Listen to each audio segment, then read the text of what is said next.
The blindness of pride. God put this on my heart probably a couple of years ago, and it's something I've observed not only in others but even in myself. That pride is a disease, it's a sickness. It's a sickness that blinds us. See, probably the best way to explain this is way back before even the world was created. It talks about heaven and what was going on in heaven. God was there, the angels were there, but there was an angel whose name was Lucifer. Now, without giving you any spoilers, you probably know who this already is. He's Satan, the devil. But he wasn't always that. He started off as Lucifer. Lucifer was a good angel. He was in charge of worship. Basically inside of his body, sounds odd, but angels are built differently to us. They're not physical beings, they're spiritual beings. And he had all musical instruments built into him. It's probably not that strange for us to imagine, as we have some musical instruments, one being our voice. We can make a lot of amazing sounds with our voice, with singing and all that sort of gear. So he had more than that though, and he was very beautiful. He was given a whole lot of wisdom. He was given authority over other angels. He had a very high-ranking position. But the problem was, he got proud. He exalted himself, and he saw himself as more than what he actually was, and he wanted to be more than what he was. So he actually essentially wanted to be Jesus.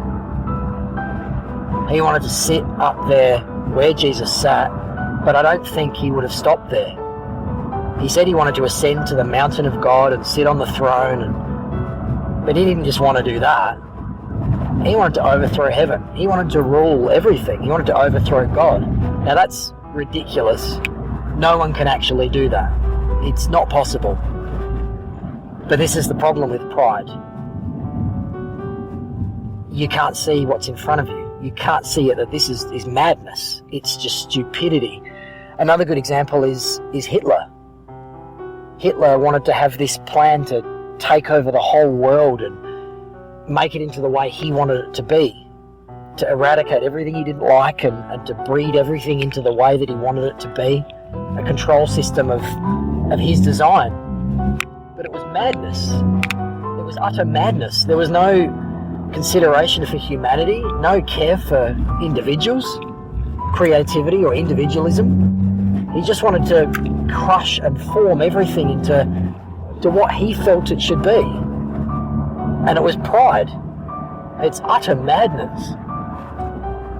But the danger is, as humans, we're all susceptible to that disease. No one is immune from it. The problem is, pride doesn't just happen to the successful. Pride can happen to those who are the downcast too.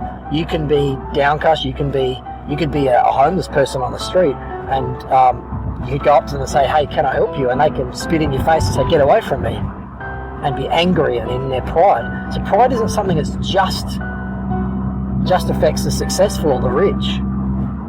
It can also affect even the poor, the downtrodden and the outcasts. But pride is a sickness. It blinds our eyes. It's a selfishness. That's what's at its core, selfishness. Its focus is self. It's, I want things a certain way and I don't want them to ever change, and I'm aiming to gather everything for myself, and it doesn't consider others. See, basically the opposite of pride, I look at it like this: Lucifer is the origin of pride, the origin of selfishness. That's Lucifer, who became the devil and Satan. His demise was that. Pride was his demise. And that was what led to him being thrown out of heaven. There was a great war, and the angel Michael, an archangel, a warrior angel, he led the armies of God and overthrew Lucifer and threw him out, cast him down to earth actually. And then that's where the story of Genesis begins.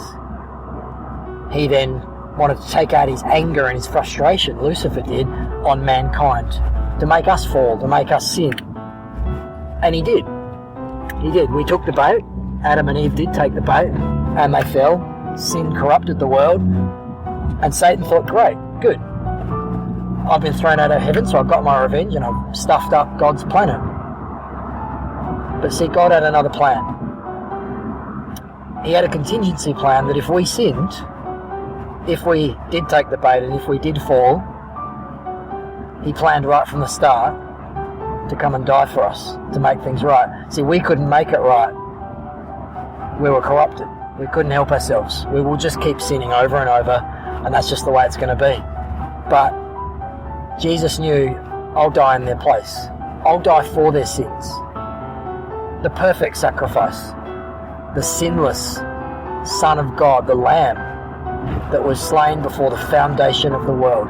And that's what this means. In the book of Revelation, it calls him that, the Lamb that was killed before the world was even created. How can that be? Well, because that was his intention. He was already willing to die for his creation if it was to sin. That's how much he loves us. But going back to pride, Lucifer is the origin of selfishness and pride, that disease that plagues humanity, plagues our corrupted nature. But see, Jesus, he is the origin of selflessness, the opposite of selfishness. It's I will die in their place. So he didn't have to die. It wasn't required of him. He did it by choice, out of love. And that's what love is. Love is a sacrifice. He said, I will willingly sacrifice myself for them. I'll be mocked, I'll be beaten, I'll be killed unfairly to save them. See, that's pride is thinking of oneself. It's only considering oneself. It only considers me, what I want, protecting my interests, protecting my position, making sure I get what I want, power, money, pleasure. Selflessness is the very opposite of that. Love, true love, sacrificial love is the very opposite of that. And the interesting thing is, if you want to have a successful marriage, successful relationship, there's got to be love there, and it's got to be that type of love. Not a love that's proud, but this is mine, and I deserve this, and I want this, and I need this. That's not going to work. It's only going to go so far and it's going to fall apart. But it's that sacrificial love, considering others, thinking of others, thinking, how are they doing? Are they struggling? Could I help them? What can I do to encourage them, to pick them up, to help them? To think of them, not myself. To think of them first and not myself. See, that's love. Love is a sacrifice. So going back to the start, pride. Pride is a disease that blinds our eyes. It's a madness, an insanity. You can't see anything anymore. You can't see anything but yourself. But there is a cure for that madness, a cure for that disease. And the cure is to surrender to the ways of Jesus Christ, to become like him, to become selfless, to think of others, to care, to love, to obey him. And when we obey him, he shows us how to be like him. He teaches us and helps us. And then we're broken out of that pride. But it's only when we willingly bow before him, we willingly present ourselves and say, I am corrupted, I'm sick, I'm diseased. See, Jesus heals all who comes to him. Anyone who comes to him sick, he will heal. And especially that disease, the disease of pride. When you come to God and say, God, I bow before you. I'm diseased, I'm sick. Pride has corrupted me. He will heal you. And it's far better to do that than to need it to be broken. God doesn't want to break anyone. But there are times when it's necessary.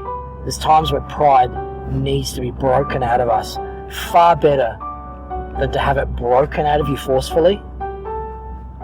Now, God does that in love, but it's far better that we get to a stage where we go, God, I can see the error of my ways. I can see that this isn't good.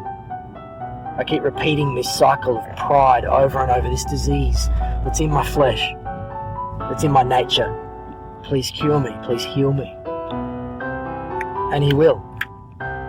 Anyone who prays sincerely, anyone who asks God for help, he says, I'll never turn you away. It says in the Bible, a bruised reed he will not break, a smoking flax he will not quench. What that means is he never ever goes, no, I'm not going to help you. No, I'm having a bad day today, or I'm not in the mood. He never does that. He will always help all who come to him.